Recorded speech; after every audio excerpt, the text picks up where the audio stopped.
India America இடையிலான வர்த்தக ஒப்பந்தம் குறித்த கூட்டறிக்கை அடுத்த வாரம் வெளியாக வாய்ப்பு உள்ளதாக மத்திய அரசு வட்டாரங்கள் தெரிவித்துள்ளன. இந்தியா அமெரிக்கா இடையிலான வர்த்தக ஒப்பந்தம் வரலாற்று சிறப்புமிக்கது. வளர்ச்சி, வேலைவாய்ப்பு மற்றும் பொருளாதார செழிப்புக்கான புதிய வாய்ப்புகளை ஏற்படுத்திய பிரதமர் மோடிக்கு நன்றி என மத்திய அமைச்சர் ராஜ்நாத் சிங் கூறியுள்ளார். ரஷ்யாவிடமிருந்து கச்சா எண்ணெய் வாங்குவதை இந்தியா நிறுத்தப் போவதாக அமெரிக்க அதிபர் டிரம்ப் வெளியிட்ட அறிவிப்புக்கு ரஷ்ய அதிபர் மாளிகை மறுப்பு தெரிவித்துள்ளது. மக்களவையில் அமளியில் ஈடுபட்ட எதிர்க்கட்சி எம்பிக்கள் 9 பேர் சஸ்பெண்ட் செய்யப்பட்டுள்ளனர். மாணிக்கம் தாக்கூர் உட்பட காங்கிரஸ் எம்பிக்கள் 6 பேர் மற்றும் மற்ற கட்சியைச் சேர்ந்த 3 பேர் என 9 பேர் சஸ்பெண்ட் செய்யப்பட்டுள்ளனர். இவர்களால் இந்த கூட்டத்தொடர் முழுவதும் பங்கேற்க இயலாது. வர்த்தக ஒப்பந்தம் விவகாரத்தில் அமெரிக்காவின் நெருக்கடிக்கு மோடி பணிந்து விட்டார். நாட்டின் நலனில் சமரசம் செய்துவிட்டார். பிரதமர் மோடி கலக்கத்தில் உள்ளார் என காங்கிரஸ் எம்பி ராகுல் கூறியுள்ளார். மக்களவையில் இன்று பேசுவதற்கான ஜனநாயக உரிமை நிராகரிக்கப்பட்டுள்ளது. என்னை நாடாளுமன்றத்தில் பேச விடாமல் தடுத்தது ஜனநாயகம் மீதான கரும் புள்ளி என சபாநாயகருக்கு ராகுல் கடிதம் எழுதியுள்ளார். மக்களை தவறாக வழிநடத்தும் ராகுலின் முயற்சி வெற்றி பெறாது. உலகின் வேகமாக வளரும் பொருளாதார நாடாக இந்தியாவை மாற்றுவதில் எதிர்க்கட்சிகளுக்கு ஆர்வம் இல்லை என மத்திய அமைச்சர் பியூஷ் கோயல் கூறினார். பார்லிமெண்டில் 9 எம்பிக்கள் சஸ்பெண்ட் செய்யப்பட்டதற்கும் இந்தியா அமெரிக்க வர்த்தக ஒப்பந்தத்திற்கு எதிர்ப்பு தெரிவித்தும் ராகுல், பிரியங்கா உட்பட எம்பிக்கள் பார்லிமெண்ட் வாயிலில் போராட்டத்தில் ஈடுபட்டனர். கல்விக்கும் மருத்துவ சேவைக்கும் ஒதுக்கும் நிதி செலவு அல்ல, வருங்கால சமுதாயத்துக்கான முதலீடு என முதல்வர் ஸ்டாலின் தெரிவித்துள்ளார். மாணவர்கள் கையில் லேப்டாப்பை கொண்டு சேர்த்தது அதிமுக. திமுக ஆட்சியில் கஞ்சா சென்றுள்ளது. கஞ்சா புழக்கம் பற்றி கிஞ்சிற்றும் கவலைப்படாத முதல்வர் நமக்கு வாய்த்திருப்பது சாபக்கேடு என அதிமுக பொதுச் செயலாளர் பழனிசாமி கூறியுள்ளார். திருநெல்வேலி நெல்லையப்பர் கோயிலில் அண்ணாதுரை நினைவு நாளையொட்டி சபாநாயகர் அப்பாவு தலைமையில் நடந்த சமபந்தி விழாவில் பங்கேற்க நரிக்குறவ சிறுவர்களுக்கு அனுமதி மறுக்கப்பட்ட சம்பவம் அதிர்ச்சியை ஏற்படுத்தியுள்ளது. அண்ணாதுரை நினைவு நாளில் ஏழை எளிய குழந்தைகளை ஜாதியின் பெயரால் அடிப்படை உணவை கூட மறுத்து கண்ணீரில் ஆழ்த்தியதுதான் திமுக பேசும் சமூக நீதி சமத்துவமா என நெல்லையப்பர் கோயில் சம்பவத்தை சுட்டிக்காட்டி அதிமுக கண்டனம் தெரிவித்துள்ளது. தென்காசி மாவட்டம் கடையநல்லூரில் நடந்த விழாவில் பங்கேற்ற தமிழக பாஜக முன்னாள் தலைவர் அண்ணாமலை அன்னை சகுந்தலா இயற்றிய வேல்மாறல் கந்தசஷ்டி கவசம் விளக்கம் நூலை வெளியிட்டார். இரட்டை இலக்கத்தில் போட்டியிட வேண்டும் என்று மார்க்சிஸ்ட் கம்யூனிஸ்ட் கட்சி தீர்மானித்திருக்கிறது. எனவே இரட்டை இலக்கத்தில் தொகுதிகளை கேட்டு பெறுவதற்கான முயற்சிகளை நாங்கள் மேற்கொள்வோம் என சிபிஐ மாநில செயலாளர் சண்முகம் தெரிவித்தார். கிரிக்கெட் என்பது அதிகாரிகளால் அல்ல, அது கிரிக்கெட் வீரர்களால் தான். ஹாக்கி சங்கம் என்பது ஹாக்கி வீரர்களால் தான் அறியப்படுகிறது. குறைந்தபட்சம் இந்த அளவு மரியாதையாவது அவர்களுக்கு வழங்கப்பட வேண்டும் என சுப்ரீம் கோர்ட் பெஞ்ச் தெரிவித்துள்ளது. ஸ்பெயின் நாட்டில் 16 வயதுக்கு உட்பட்ட சிறார்கள் சமூக ஊடகங்கள் பயன்படுத்த தடை விதிக்கப்பட்டுள்ளது. திமுக ஆட்சி சரியில்லை, நிர்வாகம் சரியில்லை. காவல்துறையை கையில் வைத்திருக்கும் முதல்வர் ஸ்டாலின் சரிவர செயல்படவில்லை. தமிழக மக்கள் எல்லோரும் ஸ்டாலினுக்கு எதிரி என தமிழக பாஜக தலைவர் நயினார் நாகேந்திரன் கூறினார். மத்திய அரசு தமிழகத்திற்கு ஒதுக்க வேண்டிய நிதியை ஒதுக்காமல் எல்லா திட்டத்தையும் செயல்படுத்த விடாமல் தடுத்த போதிலும் அனைத்து திட்டங்களையும் செயல்படுத்தியவர் ஸ்டாலின் தான் என அமைச்சர் அனிதா ராதாகிருஷ்ணன் தெரிவித்தார். 2017ஆம் ஆண்டு அதிமுக ஆட்சியில் கொடநாடு கொலை கொள்ளை வழக்கு நடந்தது. சட்ட ஒழுங்கை பற்றி பேச பழனிசாமிக்கு என்ன தகுதி உள்ளது என முன்னாள் அமைச்சர் மனோஜ் பாண்டியன் கேட்டார். சினிமாவில் வருவது போன்ற கற்பனைகளை அரசியலில் மக்கள் ஏற்க மாட்டார்கள். தாவேக தலைவர் விஜய் பேசுவதெல்லாம் ஒரு கற்பனை கலந்த நடிப்பு என சபாநாயகர் அப்பாவு கூறியுள்ளார். மின் உற்பத்தியை பெருக்கி வீடுகள், தொழிற்சாலைகள் மற்றும் விவசாயம் உள்ளிட்ட அனைத்து தேவைகளுக்கும் தடையற்ற மின்சாரம் வழங்கப்படும் என வாக்குறுதி எண் 220 சொன்னீங்களே, செஞ்சீங்களா என முதல்வர் ஸ்டாலினுக்கு நயினார் நாகேந்திரன் கேள்வி எழுப்பியுள்ளார். மணிப்பூர் பாரதிய ஜனதா எம்எல்ஏக்கள் கூட்டத்தில் புதிய சட்டசபை குழு தலைவராக யும்னம் கெம்சந்த் சிங் தேர்வு செய்யப்பட்டுள்ளார். விரைவில் இவர் முதல்வராக பதவியேற்க உள்ளார். எஸ்ஐஆரால் பாதிக்கப்பட்டவர்கள் தங்களை பாதுகாத்துக் கொள்ள வாய்ப்பு வழங்கப்படவில்லை என மேற்கு வங்க முதல்வர் மம்தா பானர்ஜி தெரிவித்துள்ளார். தேர்தலுக்கு சற்று முன்னதாக எஸ்ஐஆர் நடத்தப்படுவது ஏன் எனவும் கேட்டார். அண்டை நாடான மியான்மரில் சக்தி வாய்ந்த நிலநடுக்கம் ஏற்பட்டது. இது ரிக்டர் அளவுகோலில் 5.9 பதிவானது. இதேபோல் மேற்கு வங்க மாநிலம் கொல்கத்தாவிலும் நில அதிர்வு உணரப்பட்டதால் பொதுமக்கள் பீதி அடைந்தனர். முன்னாள் முதல்வர் அண்ணாதுரையின் 57வது நினைவு நாளை ஒட்டி முதல்வர் ஸ்டாலின் தலைமையில் சென்னை ஓமந்தூரில் உள்ள அண்ணாதுரை சிலையிலிருந்து அண்ணா சதுக்கம் வரை அமைதி பேரணி நடைபெற்றது. சென்னை காமராஜர் சாலையில் அமைந்துள்ள முன்னாள் முதல்வர் அண்ணாதுரை நினைவிடத்தில் மலர் வளையம் வைத்து முதல்வர் ஸ்டாலின் மற்றும் கட்சியினர் அஞ்சலி செலுத்தினர். முன்னாள் முதல்வர் கருணாநிதி நினைவிடத்திலும் மரியாதை செலுத்தினர். அமெரிக்காவின் அழுத்தம் காரணமாகவே வர்த்தக ஒப்பந்தத்திற்கு பிரதமர் மோடி ஒப்புக்கொண்டுள்ளார். நாட்டின் நலனில் சமரசம் செய்துவிட்டார். அமெரிக்காவிடம் இந்தியாவை பிரதமர் விற்றுவிட்டதாக எதிர்க்கட்சித் தலைவர் ராகுல் குற்றம் சாட்டியுள்ளார். அண்ணாதுரை நினைவு தினத்தையொட்டி மெரினாவில் உள்ள அவரது நினைவிடத்தில் அதிமுக பொதுச் செயலாளர் பழனிசாமி மலர் தூவி மரியாதை செலுத்தினார். அவருடன் அதிமுக நிர்வாகிகளும் அஞ்சலி செலுத்தினர். மத்திய பட்ஜெட்டில் தமிழகம் புறக்கணிக்கப்பட்ட நிலையில் வரும் தேர்தலில் பாஜகவுக்கு மக்கள் பாடம் புகட்டுவார்கள் என முதல்வர் ஸ்டாலின் கூறினார். நான் யாரையும் எதிரியாக பார்ப்பதில்லை, விமர்சிப்பவர்களையும் நண்பர்களாகவே பார்க்கிறேன் என்கிறார் முதல்வர் ஸ்டாலின். 6 சட்டமன்ற தொகுதிகளின் தேர்தல் பிரச்சார பொறுப்பாளர் பதவியில் இருந்து விலக விரும்புவதாக முன்னாள் பாஜக மாநில தலைவர் அண்ணாமலை கூறியுள்ளார். தந்தையின் உடல்நிலை காரணமாக அடிப்படை கட்சிப் பணியை செய்ய முடியாத நிலையில் உள்ளதாக தெரிவித்தார். கரூர் சம்பவம் தொடர்பாக வரும் 12ஆம் தேதிக்குள் திருச்சி தலைமை குற்றவியல் கோர்ட்டில் குற்றப்பத்திரிகை தாக்கல் செய்ய சிபிஐ அதிகாரிகள் திட்டமிட்டுள்ளனர். டிரம்புடன் பிரதமர் மோடி தொலைபேசியில் கலந்துரையாடியதையும் இருநாட்டு வர்த்தக ஒப்பந்தத்தையும் டிரம்பே அறிவித்துள்ளார். இது மோடியை டிரம்ப் கட்டுப்படுத்துவது தெளிவாக்கியுள்ளது என காங்கிரஸ் பொதுச் செயலாளர் ஜெயராம் ரமேஷ் விமர்சித்துள்ளார். சட்டசபை தேர்தலுக்கான தொகுதி பங்கீடு குறித்து கூட்டணி கட்சிகளுடன் பேச்சுவார்த்தை நடத்த விரைவில் குழு அமைக்கப்படும் என முதல்வர் கூறியுள்ளார். இந்த மாத இறுதிக்குள் தொகுதி பங்கீடு இறுதிப்படுத்தப்படும் என்றார். சபரிமலை தங்கம் திருட்டு விவகாரம் தொடர்பாக கேரள சட்டசபையில் கடும் அமளி ஏற்பட்டது. சபாநாயகர் இருக்கை மீது எதிர்க்கட்சி உறுப்பினர்கள் ஏற முயன்றதால் பரபரப்பு நிலவியது. தொடர் அமளியால் சபாநாயகர் வெளிநடப்பு செய்தார். சட்டசபை ஒத்திவைக்கப்பட்டது. புதுச்சேரி சட்டசபை கூட்டத்தொடர் பிப்ரவரி 12 துவங்குகிறது. அன்று முதல்வர் ரங்கசாமி இடைக்கால பட்ஜெட்டை தாக்கல் செய்வார் என சபாநாயகர் செல்வம் அறிவித்துள்ளார். கல்விக் கூடங்களை மதுக்கூடங்களாகவும் கஞ்சா நிலையங்களாகவும் மாற்றி மாணவ சமுதாயத்தை சீரழித்து வைத்திருப்பது திமுக ஆட்சியின் வெட்கக்கேடு என பாஜக எம்எல்ஏ வானதி விமர்சித்துள்ளார்.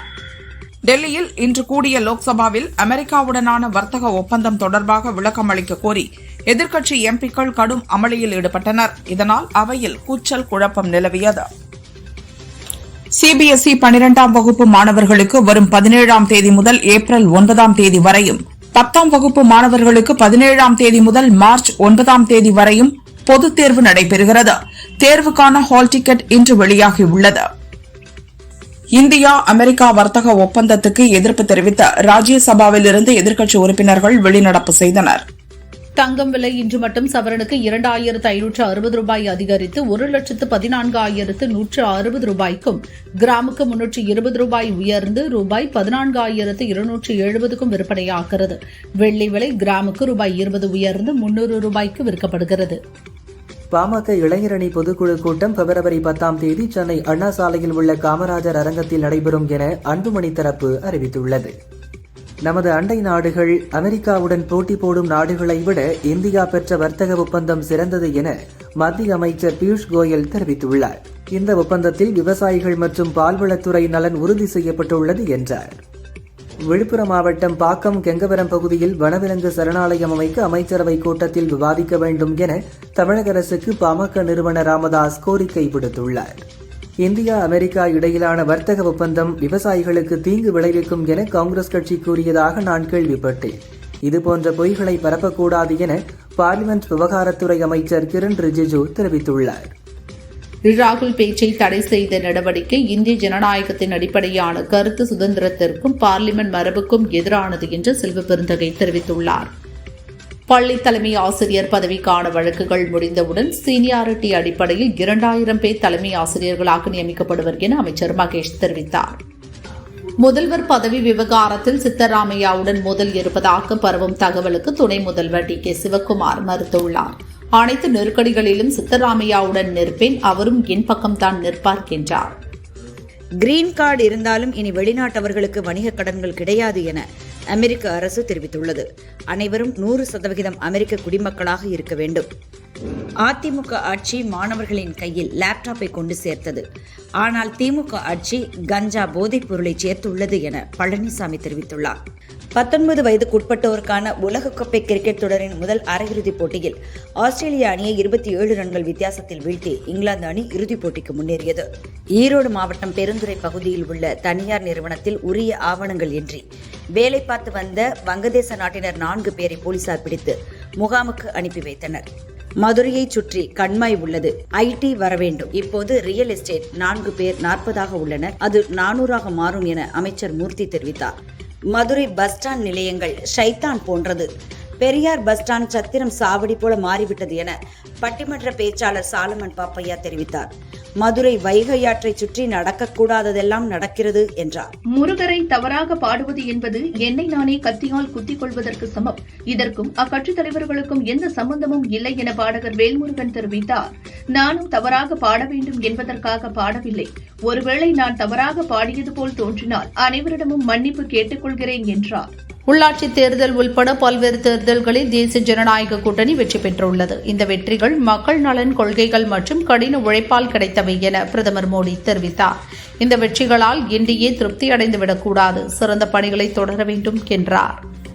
மத்தியில் கூட்டாட்சி, மாநிலத்தில் சுயாட்சி என்ற முழக்கத்தால் இந்திய கூட்டாட்சி தத்துவத்தை நிலைநிறுத்தியவர் அண்ணாதுரை என அண்ணாதுரை நினைவு நாளையொட்டி மநீம கட்சித் தலைவர் கமல்ஹாசன் கூறியுள்ளார். திமுக ஆட்சியின் விலை உயர்வால் மக்கள் சீரழிந்து சட்டம் ஒழுங்கு சீர்கெட்ட ஆட்சி நடைபெறுவதாக முன்னாள் அமைச்சர் MC சம்பத் விமர்சித்தார். விஜய் திமுகவை வீழ்த்தும் வேலையை மட்டும் பார்க்க வேண்டும். அதிமுகவை ஊழல் கட்சி என்று சொல்வது தவறு. விஜய் எங்களுக்கு எதிரி அல்ல, திமுக தான் எங்கள் ஒரே எதிரி என டிடிவி தினகரன் கூறியுள்ளார். மத்திய பட்ஜெட்டில் மாற்றம் வரும் என பார்த்தோம், ஆனால் எந்த மாற்றமும் இல்லை. தமிழக மக்களுக்கும் எங்களுக்கும் ஏமாற்றம் தான் கிடைத்திருக்கிறது என முதல்வர் ஸ்டாலின் கூறியுள்ளார். திமுக அமைச்சர்களை அழைத்து அண்ணாதுரை பற்றி 10 வரிகள் எழுத சொன்னால் யாருக்கும் எழுத தெரியாது. அவர் பிறந்த நாள், நினைவு நாளில் பேசுவதை மட்டுமே வாடிக்கையாக வைத்துள்ளனர் என அண்ணாமலை விமர்சித்துள்ளார். விஜய்க்கு மக்கள் முக்கியம் இல்லை, தான் முதல்வராக வேண்டும் என்ற ஒற்றை எண்ணத்தில் பேசி வருகிறார். அதனால் விஜயை மக்கள் நிச்சயமாக புறக்கணிப்பார்கள் என திமுக செய்தி தொடர்பாளர் TKS இளங்கோவன் கூறியுள்ளார். ஸ்டாலின் முதல்வராக பொறுப்பேற்றதில் இருந்து பல்வேறு விமர்சனங்களை சந்திக்கிறார். அதையும் மீறி தொடர்ந்து வெற்றி பெறுகிறோம், மக்களின் மனதை வென்றிருக்கிறோம் என திமுகவை விஜய் விமர்சித்தது குறித்து அமைச்சர் மகேஷ் பதிலளித்தார். கரூரில் இறந்தவர்களை பார்க்க மனமில்லாத விஜய் எப்படி 8 கோடி மக்களை காப்பாற்றப் போகிறார் என அமைச்சர் ஐ. பெரியசாமி கேள்வி எழுப்பியுள்ளார். விசிக தலைவர் திருமாவளவன் லோக்சபாவில் ஒத்திவைப்பு தீர்மானம் அளித்துள்ளார். அமெரிக்கா விதித்த நிபந்தனைகளுக்கு நமது பிரதமர் ஒப்புக்கொண்டதாக டிரம்ப் கூறியுள்ளார். இது உண்மை என்றால் அரசு நமது இறையாண்மையையே சமரசம் செய்து கொண்டு விட்டதாக அர்த்தம் என திருமாவளவன் கூறியுள்ளார். இந்திய பொருட்கள் மீதான அமெரிக்க வரியை 18% குறைத்திருப்பது மிகவும் மகிழ்ச்சி அளிக்கிறது. இந்தியாவின் $5 டிரில்லியன் பொருளாதார கனவு நிஜமாகும் நாள் நெடுந்தொலைவில் இல்லை என நயினா நாகேந்திரன் கூறினார். மொழி திணிப்பு, பண்பாட்டு திணிப்பு, நிதி நெருக்கடி என்ற வஞ்சகங்களுடன் துரோகிகளை துணைக்கு அழைத்துக் கொண்டு வந்தாலும் தமிழகத்தில் பாரதிய ஜனதாவுக்கு கெட் அவுட் தான் என முதல்வர் ஸ்டாலின் கூறியுள்ளார். சர்வதேச நிச்சயமற்ற நிலை காரணமாக தங்கம் விலையில் ஏற்றம் இறக்கம் காணப்படுகிறது. முதலீட்டாளர்களும் பல்வேறு மத்திய வங்கிகளும் தங்கத்தின் மீது முதலீடு செய்து வருகின்றனர். அதிமுக மாவட்ட செயலாளர் ராஜேஷ் மீது சென்னை கொடுங்கையூர் போலீசார் 3 பிரிவுகளில் வழக்கு பதிந்தனர். மாநகராட்சி பூங்காவில் புகுந்து அரசின் உடைமைகளை சேதப்படுத்தியதாக உதவி பொறியாளர் புகார் அளித்துள்ளார். இந்த புகாரின் பேரில் ராஜேஷ் மீது வழக்கு பதியப்பட்டது. விஜயின் அரசியல் வருகையால் பயப்படுகிறீர்களா என்ற கேள்விக்கு விஜயை பார்த்து திமுக தான் பயப்படுகிறது. விஜயின் வருகை தேஜா கூட்டணியின் வலு, இது இரண்டும் திமுகவை பயமுறுத்துகின்றன. இந்த பயத்தால் திமுக இலவசங்களை அறிவிக்கிறது என்று நிர்மலா சீதாராமன் பதிலளித்துள்ளார். வரும் சட்டசபை தேர்தலில் திமுக அதிமுகவிற்குத்தான் போட்டி, விஜயுடன் இல்லை என முன்னாள் அமைச்சர் ஜெயக்குமார் கூறியுள்ளார். அதிமுகவை பாரதிய ஜனதாவின் கிளைக்கழகமாக ஆக்கிவிட்டனர், தனித்தன்மையை இழந்துவிட்டதென அதிமுக முன்னாள் MLA மனோஜ் பாண்டியன் விமர்சித்துள்ளார். திமுகவின் திட்டத்தை காப்பியடித்து மத்திய பட்ஜெட்டில் அறிவித்துள்ளனர். மத்திய பட்ஜெட் தமிழகத்திற்கு ஏமாற்றத்தை தந்துள்ளதாக அமைச்சர் கீதா ஜீவன் கூறியுள்ளார். நடப்பு நிதியாண்டில் கடந்த டிசம்பர் மாதம் வரை UPI மூலம் 230 லட்சம் கோடிக்கு பணப்பரிமாற்றம் நடந்துள்ளது என பார்லிமென்டில் மத்திய அரசு தெரிவித்துள்ளது. மகாராஷ்டிரா பாஜக அமைச்சர் பங்கஜா முண்டே பிரச்சாரத்திற்காக பயணிக்கவிருந்த ஹெலிகாப்டரில் தொழில்நுட்ப கோளாறு ஏற்பட்டது. இதனையடுத்து பயணத்தை ரத்து செய்தார். இந்தியாவுடன் அமெரிக்கா வர்த்தக ஒப்பந்தம் செய்யப்போவதாக ட்ரம்ப் அறிவித்ததால் இன்றைய பங்கு சந்தை முடிவில் சென்செக்ஸ் 2072 புள்ளிகள் உயர்ந்து 83,739 புள்ளிகளிலும், நிப்டி 639 புள்ளிகள் உயர்ந்து 25,727 புள்ளிகளிலும் வர்த்தகமானது. தேவையான அனுமதிகள் கிடைத்து சந்தை நிலை சாதகமாக இருந்தால் அடுத்த நிதியாண்டில் LICயின் 2ஆம் கட்ட பங்கு விற்பனை நடைபெற வாய்ப்புள்ளதென நிதி சேவைத்துறை செயலர் நாகராஜு கூறினார். தரவுகள் பகிர்வு என்ற பெயரில் நாட்டு மக்களின் தனிப்பட்ட உரிமைகள் பறிபோவதை அனுமதிக்க முடியாது என மெட்டா நிறுவனத்திற்கு சுப்ரீம் கோர்ட் எச்சரித்துள்ளது. மும்பை ஈஸ்டர்ன் எக்ஸ்பிரஸ் ஹைவேயில் செரி பிளாசம் சீசன் மீண்டும் தொடங்கியது. இளஞ்சிவப்பு பூக்களால் அலங்கரித்த சாலை, செல்ஃபி எடுத்து பகிரும் மக்கள், நகரின் நடுவே இயற்கை அழகின் கண்கவர் காட்சிகள். இந்தியா அமெரிக்க வர்த்தக ஒப்பந்தம் வரலாற்று திருப்பு முனையை ஏற்படுத்தியுள்ளதாக மத்திய அமைச்சர் பியூஷ் கோயல் கூறியுள்ளார். விவசாயிகள், சிறு குறு மற்றும் நடுத்தர நிறுவனங்கள், திறம் படைத்த தொழிலாளர்களுக்கு முன் எப்போதும் இல்லாத வாய்ப்புகளை இது திறக்கும் எனவும் தெரிவித்தார். மதமாற்ற தடை சட்டங்களுக்கு எதிராக தொடரப்பட்ட வழக்குகளில் மத்திய அரசும் 12 மாநில அரசுகளும் 4 வாரத்தில் பதிலளிக்குமாறு சுப்ரீம் கோர்ட் நோட்டீஸ் பிறப்பித்துள்ளது. ராமேஸ்வரம் ராமநாத சுவாமி கோயிலில் உண்டியல் எண்ணப்பட்டதில் 2,31,00,000 ரூபாய் ரொக்கம், 35 கிராம் தங்கம், 7 கிலோ வெள்ளி, 62 வெளிநாட்டு நாணயங்கள் காணிக்கையாக கிடைத்துள்ளது. பொள்ளாச்சி அருகே ஆனைமலை மாசாணியம்மன் கோயில் குண்டம் திருவிழாவில் ஆயிரக்கணக்கான பக்தர்கள் தீ மிதித்து நேர்த்திக்கடன் செலுத்தினர். திருவொற்றியூர் தியாகராஜ சுவாமி கோயிலில் தெப்பத் திருவிழா விமரிசையாக நடைபெற்றது. சிறப்பு அலங்காரத்தில் உற்சவர் சந்திரசேகரரும் திரிபுர சுந்தரியும் தெப்பத்தில் எழுந்தருளி பக்தர்களுக்கு காட்சியளித்தனர். சென்னையில் கொலை செய்யப்பட்ட பீகார் மாநில தம்பதியர் மற்றும் குழந்தையின் உடல்களை சொந்த ஊருக்கு கொண்டு செல்வதற்கான நடவடிக்கை எடுக்க முதல்வர் ஸ்டாலின் அதிகாரிகளுக்கு உத்தரவிட்டுள்ளார். கோவை மேட்டுப்பாளையம் அருகே பரளிக்காடு மலை கிராமத்தில் யானையை விரட்டிய போது காட்டு யானை தாக்கி பழங்குடியின கிராமத்தைச் சேர்ந்த சிவக்குமார் என்பவர் உயிரிழந்தார். காரமடை போலீசார் வழக்கு பதிவு செய்து விசாரிக்கின்றனர். திருப்பூர் மாவட்டம் அவிநாசி அருகே சேலம் கொச்சி தேசிய நெடுஞ்சாலையில் முன்னால் சென்ற லாரி மீது கார் மோதிய விபத்தில் 2 பேர் உயிரிழந்தனர். பலத்த காயமடைந்த கார் டிரைவர் தனியார் மருத்துவமனையில் அனுமதிக்கப்பட்டுள்ளார். ராணிப்பேட்டை மாவட்டம் சோளிங்கர் அருகே அதிவேகமாக சென்ற கல்லூரி பஸ் மீது லாரி மோதியதில் பஸ்ஸில் பயணம் செய்த 19 மாணவர்கள் காயமடைந்தனர். கொண்டபாளையம் போலீசார் விசாரிக்கின்றனர். வேலூர் அப்துல்லாபுரம் அடுத்த தெள்ளூர் கூட்டு ரோட்டில் பஸ் மீது கார் மோதிய விபத்தில் காரில் பயணம் செய்த ஷெரின் தாஜ் என்பவர் இறந்தார். 3 குழந்தைகள் உட்பட 5 காயமடைந்தனர். தூத்துக்குடி அனல் மின் நிலையத்தின் 5வது அலகின் கொதிகலனில் பழுது ஏற்பட்டதால் மின் உற்பத்தி நிறுத்தப்பட்டது. ஏற்கனவே தீ விபத்து காரணமாக 1 மற்றும் 2வது அலகுகளில் மின் உற்பத்தி நிறுத்திய நிலையில் 3 அலகுகளில் மொத்தம் 630 மெகாவாட் மின் உற்பத்தி பாதிக்கப்பட்டுள்ளது. சென்னையில் குப்பையில் கிடந்த 45 சவரன் தங்க நகைகளை கண்டெடுத்து போலீசிடம் ஒப்படைத்த தூய்மை பணியாளர் பத்மாவை நடிகர் ரஜினிகாந்த் நேரில் அழைத்து பாராட்டினார். அவருக்கு தங்க செயினை பரிசளித்தார். தஞ்சாவூர் மாவட்டம் பாபநாசம் தனியார் திருமண மண்டபத்தில் இந்து சங்கமம் இந்து எழுச்சி பொதுக்கூட்டம் நடந்தது. இதில் ஆன்மீக சொற்பொழிவாளர்கள், சமூக ஆர்வலர்கள், பொதுமக்கள் என பலர் கலந்து கொண்டனர். புதுச்சேரி கிழக்கு கடற்கரை சாலையில் நடந்த தமிழ்நாடு மற்றும் புதுச்சேரி மாநில அளவிலான ஆணழகன் போட்டியில் 100க்கும் மேற்பட்டவர்கள் கலந்து கொண்டு தங்களின் திறமைகளை வெளிப்படுத்தினர். இந்திய பொருட்கள் மீதான இறக்குமதி வரியை அமெரிக்கா குறைத்துள்ளதால் அந்நாட்டு சந்தையில் மீண்டும் சமநிலையான போட்டி ஏற்பட்டுள்ளதென இந்திய ஜவுளி தொழில் முனைவோர் கூட்டமைப்பு கன்வீனர் பிரபு தாமோதரன் தெரிவித்துள்ளார். சேலம் கோட்டத்தில் ரயில்வே பொறியியல் பணிகள் நடைபெறுவதால் Bilaspur to Ernakulam, Egmore to Mangalore, Dibrugarh to Kanniyakumari express ரயில்கள் இருகூர் டு போத்தனூர் வழியாக மாற்றி இயக்கப்படும் என ரயில்வே அதிகாரிகள் தெரிவித்துள்ளனர். தமிழக அரசின் சார்பில் நியமிக்கப்படும் துணைவேந்தர் தேடல் குழு நடவடிக்கைகள் சட்டப்படி செல்லாது என கவர்னர் மாளிகை தெரிவித்துள்ளது. கடந்த ஜனவரி மாதம் 93.28 லட்சம் பயணிகள் சென்னை மெட்ரோ ரயில்களில் பயணித்துள்ளனர் என மெட்ரோ ரயில் நிர்வாகம் தெரிவித்துள்ளது. ஜனவரி 9ஆம் தேதியில் மட்டும் 3.81 லட்சம் பேர் மெட்ரோ போக்குவரத்தை பயன்படுத்தியுள்ளனர். தஞ்சாவூர் மாவட்டம் தேவன்குடி பகுதியைச் சேர்ந்தவர் இளங்கோவன். குடிபோதையில் ஏற்பட்ட தகராறில் ராஜேஷ், முத்துக்குமார் ஆகிய இளைஞர்கள் இளங்கோவனை அடித்துக் கொன்றனர். தப்பியோடிய இருவரையும் போலீசார் தேடுகின்றனர். புதுச்சேரி முத்தியால்பேட்டை அருகே பேத்திக்கு திருமண தோஷம் கழிப்பதாக கூறி மூதாட்டியிடம் 2 சவரன் தங்க நகையை மோசடி செய்து தப்பித்த 2 போலீஸ் சாமியார்களை போலீசார் கைது செய்தனர். ஈரானில் அமைதியற்ற சூழல் நீடிப்பதால் இண்டிகோ விமான நிறுவனம் தமது சேவையை பிப்ரவரி 28ஆம் தேதி வரை ரத்து செய்துள்ளது.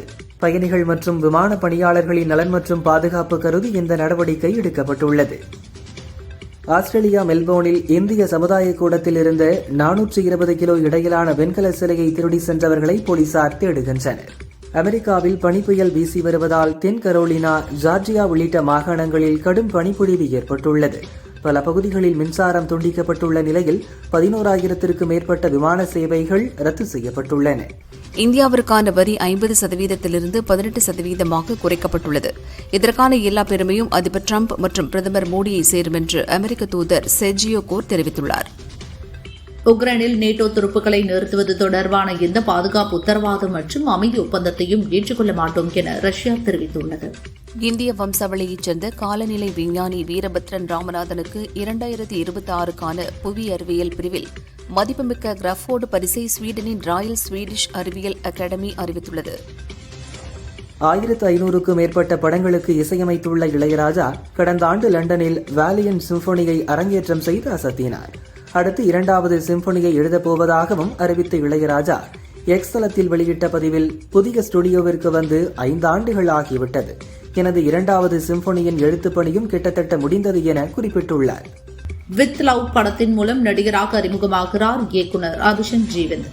நடிக்க தயங்கிய போது நடிகர் ரஜினியை சந்தித்தேன். அவன் நீ நடி கண்ணா என சொன்ன வார்த்தைகள் என் தயக்கத்தை உடைத்தது என பேசியுள்ளார். சிம்புவின் சிலம்பாட்டம் February 6 ரீ-ரிலீஸ் ஆகிறது. இப்பட விழாவில் பேசிய டி ராஜேந்தர், காதல் படங்களுக்கு எப்பவும் மதிப்பு இருக்கும். ரீ-ரிலீஸில் பழைய படங்களுக்கு மவுஸ் இருக்கிறது என அஜித்தின் மங்காத்தா நிரூபித்துள்ளது. விஜயின் ஜனநாயகன் வருகிறது என்றால் எனது படத்தை 1 வருடம் கூட ஒத்திவைப்பேன் என்றார். இந்த நிகழ்வின் போது எம்மாடி ஆத்தாடி பாடலை பாடியவர் தனது மகன் குறித்து பேசும்போது கண் கலங்கினார். நடிப்பு இயக்கம் என பயணித்து வரும் ஜிவி பிரகாஷ் தற்போது லக்கி த சூப்பர் ஸ்டார் என்ற படத்தில் நடித்துள்ளார். அனஸ்வரா ராஜன் நாயகியாக நடிக்க உதய் மகேஷ் இயக்கியுள்ளார். குழந்தைகளை கவரும் வகையில் உருவாக்கியுள்ள இப்படம் வரும் February 20 நேரடியாக ஜியோ ஹாட்ஸ்டார் OTTயில் தமிழ், தெலுங்கு உள்ளிட்ட 5 மொழிகளில் ரிலீஸ் ஆகிறது. நான் 11வது படித்துக் கொண்டிருக்கும் போது பேருந்தில் என்னை ஒருவன் தவறாக தொட்டான். நான் யாருக்கும் பயப்படவில்லை. அவனை அந்த இடத்திலேயே பலாரென அடித்தேன் என நடிகை ரேவதி தெரிவித்தார். இசையமைப்பாளர் SP வெங்கடேஷ் எனும் சங்கீதராஜன் வயது 70 உடல்நலக் குறைவால் இன்று காலை சென்னையில் காலமானார். தமிழ், மலையாளம் உள்ளிட்ட மொழிகளில் நூற்றுக்கணக்கான படங்களுக்கு இசையமைத்துள்ளார். தமிழில் பூவுக்குள் பூகம்பம், சேலம் விஷ்ணு உள்ளிட்ட பல படங்களுக்கு இசையமைத்துள்ளார். தவேகா 3ஆம் ஆண்டு தொடக்க விழாவில் முருகன் பாடலை விஜயை உருவகப்படுத்தி பாடியதாக பாடகர் வேல்முருகன் தவேகா தலைவர் விஜய் மற்றும் கட்சியினர் மீது இந்து முன்னணி மாநில செயலாளர் குற்றாலநாதன் நெல்லை போலீசில் புகார் அளித்துள்ளார். தெலுங்கில் சிரஞ்சீவி நடித்து சமீபத்தில் வெளியான மணசங்கரவர பிரசாத் காரு படம் வெற்றி பெற்றது. அடுத்து இவரின் 158வது படத்தை பாபி கொல்லி இயக்குகிறார். முக்கிய வேடத்தில் மோகன்லால் நடிக்க உள்ளாராம். இப்போது நாயகியாக பிரியாமணி இணைந்துள்ளார். AR ரஹ்மான் இசையமைக்கிறார். இயக்குநராக கௌதம் மேனனும் இசையமைப்பாளராக ஹாரிஸ் ஜெயராஜும் அறிமுகமான படம் மின்னலே. மாதவன், அப்பாஸ், ரீமா சென், விவேக் நடித்தனர். பாடல்களும் படமும் வரவேற்பை பெற்றது. இப்படம் வெளியாகி 25 ஆண்டுகளான நிலையில் காதலர் தினத்தை முன்னிட்டு February 13 டிஜிட்டல் தரத்தில் மெருகேற்றி படத்தை ரீ-ரிலீஸ் செய்கின்றனர்.